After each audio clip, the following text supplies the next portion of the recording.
Halo sobatku, selamat datang di channel Sobat Movie. Tempatnya review film paling asik dan menarik buat sobatku semua.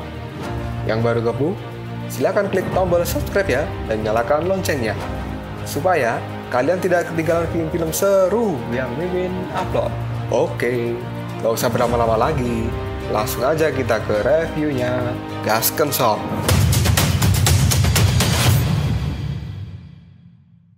Hey, oke, sobatku terkeren, terkecil, terbaik, tersemuanya. Kita masih bersama Sobat Movie, channel alur cerita terasik sepanjang masa. Oke, Kita lanjut bahas chapter 64. Gak usah cacicot banyak bacot, kita langsung masuk aja ke pembahasan. Di chapter ini diperlihatkan bahwa jidat dari Dewa Sasin kini mengeluarkan darah akibat serangan yang dilakukan oleh Taesang Lojun. Dan kini terlihatlah, setelah menyerang Dewa Sasin, Taesang Lojun pun melompat ke belakang untuk menghindari Dewa Sasin. Jenderal Surga Timur yang mengawasi Taesang Lojun secara diam-diam dirinya kini mengatakan, satu gerakan dari Taesang Lojun bisa menyakiti Dewa Sasin. Dan aku merasakan kekuatan supernatural dari Raja Kebajikan tampaknya lebih kuat dari sebelumnya. Taesang Lojun yang sudah menghindar kini juga langsung mengatakan, untungnya para dewa membawamu ke sini dalam waktu yang tepat. Dan hampir saja kamu menjadi seorang penjahat. Sungguh kamu monster yang harus dibunuh, Sasin Guanyin. Dan kini jidat dari Dewa Sasin, darahnya sudah berhenti, lalu mengeluarkan asap dari jidat Dewa Sasin itu. Dewa Sasin pun kini mengatakan pada Taesang Lojun, kamu mengatakan diriku dengan cara yang tidak bermoral. Dewa Sasin pun kini menjadi marah pada Taesang Lojun. Lalu Dewa Sasin yang masih terikat oleh rantai kebajikan, dirinya kini mengatakan, hei muka kodok, kamu itu berwujud mirip seperti burung dan kura-kura tua.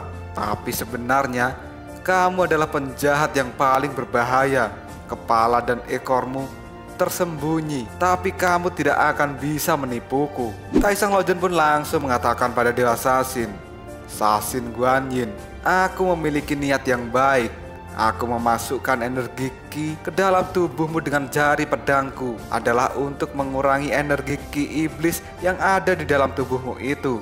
Dewa Sasin pun juga langsung mengatakan pada si muka kodok, hatiku telah bersatu dengan iblis. Aku dan dirimu tidak akan pernah cocok, karena ini adalah ibarat kebenaran dan juga kejahatan. Taesang Lojun pun langsung menunjuk Dewa Sasin dan langsung mengatakan, aku akan mengikatmu dan mungkin saja kamu masih mempunyai kesempatan. Aku benar-benar tidak tahan jika dirimu harus jatuh ke dunia iblis, Sasin Guanyin. Dewa Sasin pun kini mengatakan pada si muka kodok, peninggalan iblis telah menjadi satu dengan tubuhku. Kamu sudah terlambat. Dan Taesang Lojun kini juga berkata, dunia ini tidak kekal. Bagaimana bisa aku terlambat? Dan ini bukanlah sesuatu yang mutlak. Dewa Sasin yang masih dalam keadaan terikat, dirinya pun kini memberontak dan berusaha untuk melepaskan diri dari ikatan itu. Tapi Dewa Sasin tidak bisa dan dirinya kini mengatakan, muka kodok, hanya satu hal yang dapat kau lakukan padaku. Kamu bisa menghancurkanku atau diriku yang akan menghancurkan surga dan membuatnya menjadi lautan darah. Para dewa yang mendengar Dewa Sasin berkata seperti itu, mereka pun menjadi terkejut karena sepertinya Dewa Sasin ini akan benar-benar mengamuk dan dia serius akan membuat seluruh surga menjadi lautan darah. Raja Kebajikan pun kini langsung mengacungkan kipasnya dan dirinya pun kini mengatakan, selama ribuan tahun aku telah menjadi Raja Kebajikan yang melindungi surga dan menegakkan jalan kebenaran. Jika kamu ingin mengubah surga menjadi lautan darah, aku hanya bisa membunuhmu. Dan kini semua dewa maju untuk membunuh Dewa Sasin. Kemudian Dewa Erlang pun tidak bergerak dan masih mengamati situasi. Aoswee yang melihat Dewa Erlang tidak segera bertindak, dirinya pun kini mengatakan, hei mata tiga, apakah kamu tidak ingin ikut-ikutan dengan mereka? Kenapa kamu terlihat begitu tenang? Dan kini terlihatlah Dewa Sasin menjadi marah karena akan dikeroyok oleh para dewa. Dan tiba-tiba saja rantai kebajikan yang mengikat tubuh Dewa Sasin kini menjadi patah karena Dewa Sasin telah menggunakan jurus tangan seribunya untuk mematahkan rantai-rantai itu. Kini para dewa yang akan menyerang Dewa Sasin pun mereka menjadi kewalahan dan akhirnya mereka tidak jadi menyerang Dewa Sasin. Karena sekarang Dewa Sasinlah yang membalikkan keadaan dan membuat mereka semua menjadi terpental. Dan tiba-tiba saja Jenderal Surga Timur kini muncul dan menyerang Dewa Sasin dari belakang. Dewa Sasin pun kini bersiap, lalu dia mengatakan, "Jenderal Surga Timur, ini adalah ide yang bagus, sekaligus ide yang konyol karena kamu menyerangku dari belakang." Dewa Sasin pun kini tidak tinggal diam, dan dirinya pun menggunakan jurus tangan seribunya untuk menyerang Jenderal Surga Timur. Dewa Sasin pun langsung melompat dan dengan menggunakan telapak tangannya dia pun memukul dada dari Jenderal Surga Timur ini. Pukulan yang dilakukan Dewa Sasin membuat Jenderal Surga Timur menjadi terpental cukup jauh. Dan kini Jenderal Surga Timur pun menghindari Dewa Sasin. Akibat pukulan telapak tangan yang dilakukan oleh Dewa Sasin, kini dada dari Jenderal Surga Timur telah membekas pukulan telapak tangan itu. Kemudian Jenderal Surga Timur pun kini mengatakan, "Telapak tangan ini sangat dingin, sampai-sampai menembus organ dalam tubuhku." Dan kini terlihatlah Jenderal Surga Timur dengan menggunakan kekuatan apinya, dia akan menyembuhkan dadanya yang telah terkena pukulan tangan dingin dari Dewa Sasin. Dan dengan sekejap, bekas pukulan yang dilakukan Dewa Sasin itu kini menghilang dari tubuh Jenderal Surga Timur. Jenderal Surga Timur pun kini mengatakan, "Meskipun rasa dinginnya sudah hilang, tapi sisa-sisa pukulan itu masih terasa di tubuhku. Aku tidak bisa meremehkan Sasin Guanyin." Raja kebajikan yang mengamati pukulan yang dilakukan oleh Dewa Sasin pada Jenderal Surga Timur, dirinya pun kini berkata dalam hatinya, "Sasin Guanyin dapat membuat Jenderal Surga Timur menderita luka dalam. Dan kekuatan iblis yang dimiliki Sasin ini sungguh tidak terduga. Karena dia tidak dapat ditangkap hidup-hidup, aku hanya dapat membawanya dan membakarnya di tungku kultivasi." Dan lalu kini Raja Kebajikan pun berkata pada Dewa Sasin, "Sasin Guanyin, ini adalah surga 33. Dan tempat ini adalah sumber dari seluruh kebenaran. Maka dari itu, tempat ini tidak cocok jika harus digunakan untuk saling membunuh. Kalau kau memiliki keberanian untuk bertarung denganku, maka ikutlah denganku ke suatu tempat." Dewa Sasin yang mendengar perkataan dari si muka kodok, dirinya pun kini langsung mengatakan, "Pembunuhan di mana saja itu tidak berbeda, dan aku tidak tertarik untuk berpindah dari tempat ini." Si muka kodok pun kini melirik Dewa Sasin dan dengan senyuman yang sangat jelek, dia pun kini mengatakan, "Sasin Guanyin, apakah kau ingin tahu tujuan sebenarnya dari pertempuran di gurun pasir bulan sabit musim semi? Dan apakah kau tidak tertarik bagaimana tata gata, roh darah bumi, dan juga diriku telah mempermainkanmu?" Mendengar perkataan dari si muka kodok, kini Dewa Sasin menjadi terkejut dan dirinya pun kini berteriak, "Raja Kebajikan muka kodok, apa yang kau katakan?" Lalu si muka kodok pun kini memanggil piring terbangnya, dan dia pun kini langsung melompat ke piring terbang itu.